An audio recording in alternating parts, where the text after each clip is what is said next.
بخل ډیر بد صفت الله د الله ډیر کرکه جن کیږي د الله نفرت جن کیږي د الله رسول فرمای د الله په دربار کې هغه سړی چې دای سخی دی نور دیندار نه دی دا پر الله ډیر ګران دی تر هغه سړی چې دیندار دی او بخیل دی و شیطان ته بیا سخی سړی ډیر زور غواړي سخی سړی بس پر د باندې ډیر بهاري دی ولی ځکه سخی سړی چې دی هغه د ځان غم نه کوي هغه د جهان غم کوي د جهان د حاتم تعین او حاتم تعین دا خو نصرانی تیر سوی دی د زوی عادی نیمه دی عادی مسلمان سو نو دی یو خر روان پر لاري باندې به سړی چا باندې کړی چې باندې کړی بیا د ورته ودرې چې خیر هغه داس پوره وړم پیسې نه لرم دا مسله ده دور ته ویلې زه د خلاصوم ته خالص ما سره خبره ومن هغه څنګه ول ما کار سره پرې داخل ګته ویل د ذمہوار زم د لکی پیسې زدر کوم هغه قرار ولر څنګه سړی لکی هغه قرضدار د په خپل په قید کې کښینسته قریبان عزیزان چې په خبر بیا ورل ورته څک ساده ولدا چې سړی پوره وړي وکښینولې بیا ما ته ان شاء الله زه ترتیب در برابروم بیا قریبان ته وخت سره په برابر کې غیر راوړي بیا ورکې دی لک دته چې شوي د الله رسول ډیر ارمان پسې کول کش کې ایمان راوړی کش کې ایمان راوړی وای کش کې مسلمان سوی وای یو ورځ پیغمبر علی السلام تفسیر مزری مولوی صاحب لیکلی دی یو زنانه وا کښنی بچی راوستو پیغمبر اسلام مبارک تل دستا قمیص مبارک راک پیغمبر اسلام مبارک ورته ویل وسنه لرم چې راشي ان شاء الله بیا درکز موږ خو جوړې ډیر زړیږي په سوو جوړې زړیږي پیغمبر اسلام مبارک داس جوړې نه درلودي او چې جوړه رااله بیا به زدا در کومه بواغونه اکښنی بچی ولاړ چې ولاړه دغه خو بیرته رااله و اسما مور ویا دغه جوړه راکړه تا چا وسته پیغمبر اسلام مبارک کرا قمیص ورک چې ورکه د منځ ټیم سو پیغمبر اسلام مبارک ود ځنډې دي صحابه انتظار ډیر انتظار یې وکړ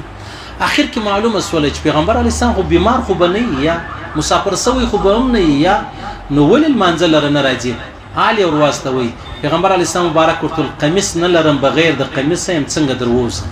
دا قمیص چاته ورکی دا هغه زنانه ته ورکی چې ورته ویلې ول دا قمیص واخله پروا نه لري ارشي ورته زما دا قمیص پکار دی د الله رسول فرمایي اللهم اني اعوذ بك من البخل یا الله ما له بخل وساتي او الحمدلله دغه دعا ز سار وخت کوم د جبنم کوم له بوزدلی می وساتي او د دشمن له خندا می وساتي او له بخل می وساتي او بخل ډیر بیکاره صفت دی بخیل سړی نه دی بخیل د الله ډیر نفرت چن کیږي د الله رسول فرمایي سخاوت یو درخت ده شاخونه دنیا لراغلي دي او بخل یو درخت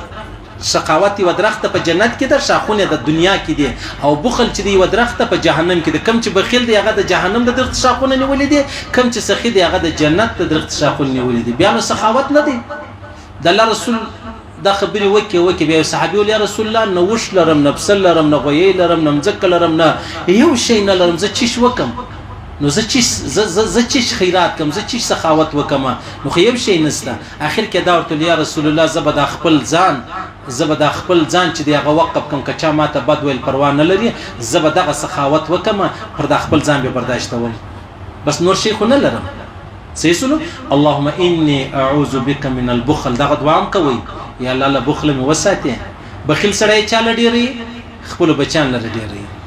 خپل ځان لري نه بچان لري ډیری نو خدای غږ ډیروي سبا مړ سولې بچان تور پاتس ولا او سخی سړی چاله ډیری قبر لري ډیری چې قبر لره ورلې ډیر لوی خبره عجب بل د الله رسول الله سړی رال ولي رسول الله صلی الله علیه وسلم مرګ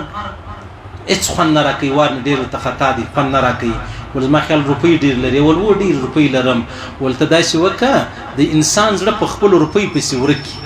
زړه په روپی پسې ارمان جنتی څو روپی واسطه او اخرت لري یعنی خیراتونه وکا ورسه څاهان وکیندا یتیمان یتیم خانه جوړه کا هسپتال جوړ کا د کښنی بچانو ودونه ور وکا